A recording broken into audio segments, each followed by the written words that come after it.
학종에서의 평가는 교차 점검이라는 거야. 상위권이 굉장히 경쟁이 치열하지만 공부 안 하는 애들이 많아가지고 그럼 결국 평균으로부터 이렇게 떨어지는 양쪽이 벌어지게 되니까 표준 편차가 커지게 되잖아요. 그쵸? 표준 편차가 커지게 되는데 그 표준 편차가 커지게 되는 거는 그럼 얘한테 불리한 거 아닌가라고 생각하실 수 있잖아요. 그쵸? 그러면 교과가 좋으면 좀 전에 교과가 과정적 해석으로 교과가 좋으면 애가 무조건 학종에서 유리하고 학종에서 잘 붙느냐. 그랬을 때 학종에서의 평가는 교차 점검을 한다는 게 뭐냐면 최초의 출발점에서 다른 항목으로 가면서 얘를 검증을 해 나가는 거예요. 그러니까 어떤 친구가 교과를 통해서, 교과 성적을 통해서 어떤 속성을 가지고 있을 거로 추론됐다. 좀 전에 같은 친구 같은 경우는 인원이 적은 과목이라도 자신의 의지에 의해서 수강을 했고 그 수강을 한 결과로 봤을 때 그 수강한 아이들 사이에 중간보다 조금 위에 있는 아이여서 학업 역량이 무조건 떨어진다고 보기는 어렵다. 근데 역으로 생각하면 이 친구가 굉장히 도전적인 성격을 가지고 있는 아이고 자기가 하고 싶은 것에 대한 아주 명확한 인식이 있고 그거를 자기 길을 스스로 개척해 나가는 그런 어떤 탐구 정신이라든지 아니면 발전 가능성이라든지 이런 것들을 가지고 있구나 라고 생각을 했단 말이에요. 그러면 얘 좋은 애네 하고 덜썩 뽑지 않습니다. 그게 아니라 학생부의 다른 항목에서 만약 이 친구가 도전적인 성격이 맞다면 이 친구의 세특이나 혹은 이 친구의 행특을 통해서 혹은 자율활동을 통해서도 도전적인 의식이 있다는 것이 드러나야 되잖아요. 그래서 그 도전적인 의식을 발견하려는 초점을 갖고 그 초점을 갖고 세특을 읽어보고 행특을 읽어보고 자율활동을 읽어보고 동아리 활동을 읽어보는 겁니다.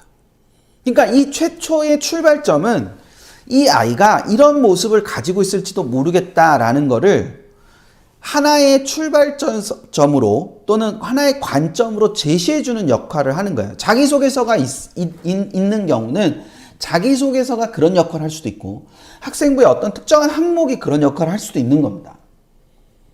그러니까 제가 두 번째로 오늘 하는 것 중에서 두 번째로 이해가 꼭 되셨으면 좋겠는 거는 그러니까 지금까지 말씀드린 것 중에서 제일 중요한 건 생기부와 학생부예요. 생기부와 학생부가 제일 중요한 거고 두 번째 중요한 건 뭐냐?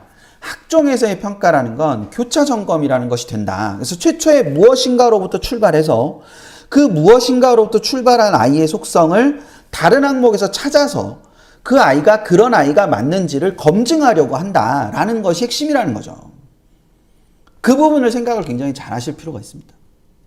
학생부를 교차 점검을 이렇게 하면 그러니까 예를 들면 제가 처음에 출발이라고 그랬잖아요. 그러니까 어떤 친구가 시사 동아리를 하고 자율 동아리로는 고등학생의 정치의식과 관련된 어떤 자율 동아리를 했다. 이게 이제 내용을 아주 조금만 이렇게 쓰게 되겠지만 그 자율 동아리를 한 친구가 있었다. 그러면 이런 친구의 속성을 세특에서도 발견하려고 볼 거고요. 독서를 통해서 보려고도 할 거예요. 그리고 자율활동이나 진로활동에도 요런 어떤 친구의 속성, 그러니까 요 동아리에서 발견된 속성이 여기에도 있고 여기에도 있고 여기에도 있는지를 보려고 할 거예요.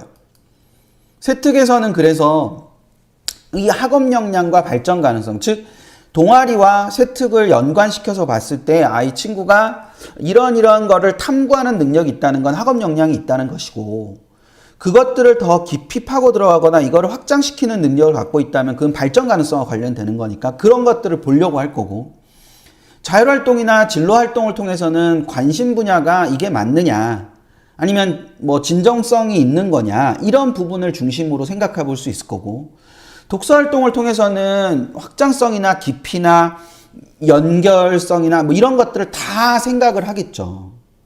그래서 그 부분들을 보려고 할 거라는 거예요.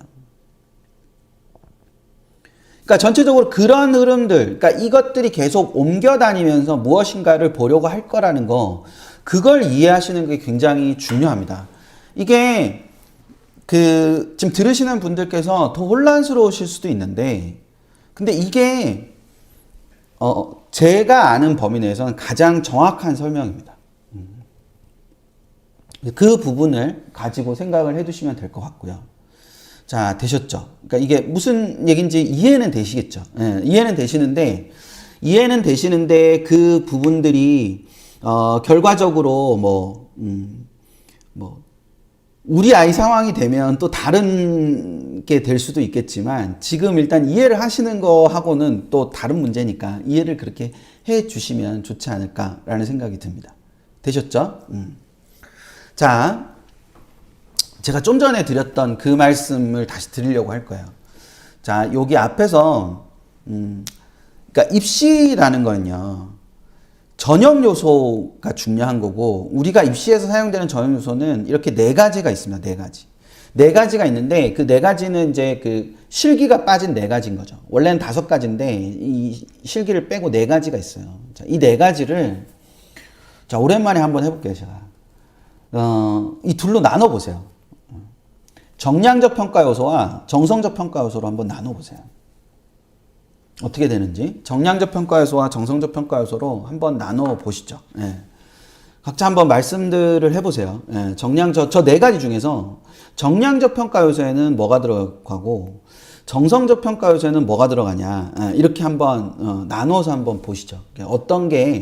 어떤 거는 정량적 평가 요소고 어떤 건 정성적 평가 요소다. 그걸 한번 나눠 보시죠. 예. 나눠 보시면 말씀들을 해보세요. 네, 혼자서 이제 막 말씀도 해보시고 뭐 이렇게 해보시면 좋을 것 같은데 이 두 개를 정성적인 것과 정량적인 것으로 나누잖아요. 나누면 이 네 개를 교과와 수능은 정량적 평가 요소고요. 활동과 논술은 정성적 평가 요소입니다. 이렇게 둘씩 나눌 수가 있어요. 교과와 수능은 이 정량적 평가 요소고 활동과 논술은 정성적 평가 요소. 이렇게 되는 겁니다. 되셨죠? 자, 그러면 제가 또 하나 질문 드릴게요. 또 하나. 둘 중에 어떤 게 변수가 더 많나요? 정량적 평가 요소와 정성적 평가 요소 중에 어떤 게 더 변수가 더 많나요? 변수가 더 많은 거. 그러니까 왜 논술을 정성적인 요소에 놓냐면요. 논술이라는 거는 그 논술을 쓰는 거잖아요. 그리고 계산식을 쓰는 거고. 그러니까 그 과정을 해석하는 거고. 그러니까 이 또 하나는 정량적인 평가 요소보다는 정성적인 평가 요소가 훨씬 더 변수가 많잖아요. 그래서 논술이라는 게 변수가 많기 때문에 변수가 많은 것이 이 정성적인 평가 요소라고 볼 수 있어요. 그래서 정성적인 평가 요소가 그래서 논술을 정성적 평가 요소로 놓는 겁니다. 그러니까 논술은 정량적인 평가 요소가 아니에요, 사실은. 그러니까 정성적인 평가 요소고 굉장히 변수 발생 가능성이 굉장히 높은 거예요. 그러면 자, 이제 마지막 질문이에요. 마지막 질문. 마지막 질문이 아닌가? 하나 더 있나? 자, 그러면 우리가 입시 전략의 기본으로 삼아야 되는 건 어떨까요? 입시 전략의 기본으로 삼아야 되는 거. 입시 전략의 기본으로 삼아야 되는 거는 정량적인 걸까요? 정성적인 걸까요? 입시 전략의 기본으로 삼아야 되는 거는 정량적인 거 아닐까요? 그러니까 정량적인 거를 입시 전략의 기본으로 삼고 어쩌면 정성적인 건 좀 모험을 시도하거나 모험으로서 접근하거나 시도를 하는 것으로 접근하거나 아니면 덤이라는 생각을 갖고 접근을 해야 우리가 이 정성적인 요소에 대한 생각들을 할 수 있지 않을까요? 근데 어떤 의미에서 보면 우리는 정성적인 거에 모든 걸 다 걸고 있지 않나요?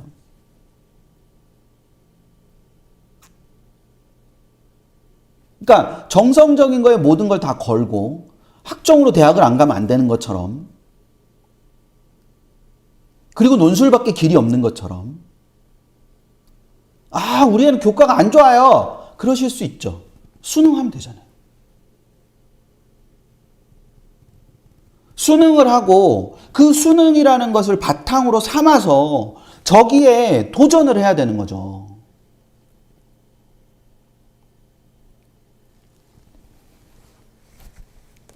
그러니까 정량적인 것에 기본을 삼고 그러니까 어떤 입시 전략이 좋은 전략이에요?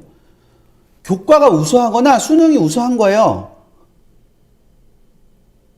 혹은 교과를 중심에 두거나 수능을 중심에 두는 게 입시 전략의 가장 핵심적이에요.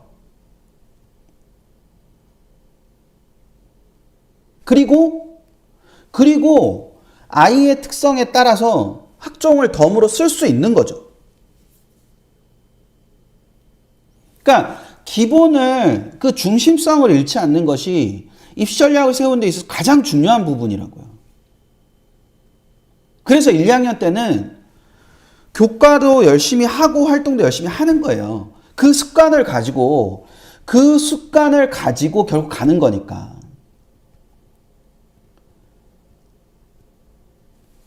재학생들이 그러니까 많은 사람들이 수시로 대학을 가야 되는 것처럼 얘기하잖아요. 그 수시로 대학을 가는 것처럼 얘기를 하는데 수시로 대학을 가는 데 있어서도 수능이 필요 없다는 의미는 아니라는 거죠.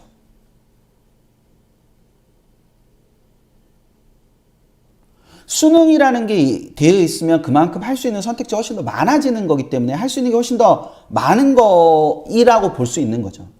그리고 자, 학종이 또는 수시가 많지 않다고 제가 말씀드렸잖아요. 제가 이발모 시리즈 하면서 말씀 안 드렸나 한 번도? 그러니까 단일 전형으로 봤을 때, 지난주에 말씀드렸던 것 같은데, 단일 전형으로 봤을 때 가장 많은 인원을 선발하는 건 대부분의 대학에서, 대부분의 지금 머릿속에 있으신 대학, 그러니까 지금 대학 보내야 되겠다고 생각하시는 대학들 있잖아요. 그 대학들에서 대부분 수능 위주 전형이 제일 많습니다. 이걸 수시와 정시로 보시면 안 된다고 말씀드렸죠. 수시와 정시로 보시면 안 되고 전형별로 봐야 된다. 전형별로 볼 때 학종의 선발 인원과 수능의 선발 인원을 놓고 봤을 때 수능의 선발 인원이 더 많습니다. 제가 어저께 그 서성한 2023 전형계획안 올렸거든요. 유튜브에. 예, 오늘 끝나고 안 보신 분들은 보세요. 예. 거기도 인원 비율을 보면 수능 인원이 적다라고 말할 수 없습니다.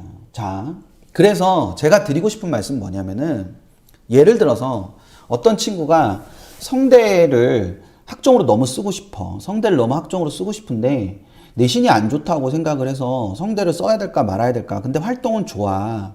활동은 좋은데 성대를 써야 될까 말아야 될까. 그럼 그 친구가 성대를 쓰는 건 이게 되게 제가 굉장히 비전문가라고 느끼실지도 모르겠는데 그 친구가 성대를 쓸 수 있냐 없냐는요. 그 성대를 쓰는 한 장이 아깝냐 아깝지 않냐예요. 즉 성대를 만에 하나 모를 가능성을 가지고 쓰는데 그 한 장을 써도 될 만큼 이 친구의 수능이 그 뒷단에서 문제가 안 되느냐 되느냐 이건 거예요. 그러니까 아깝냐 아깝지 않냐예요.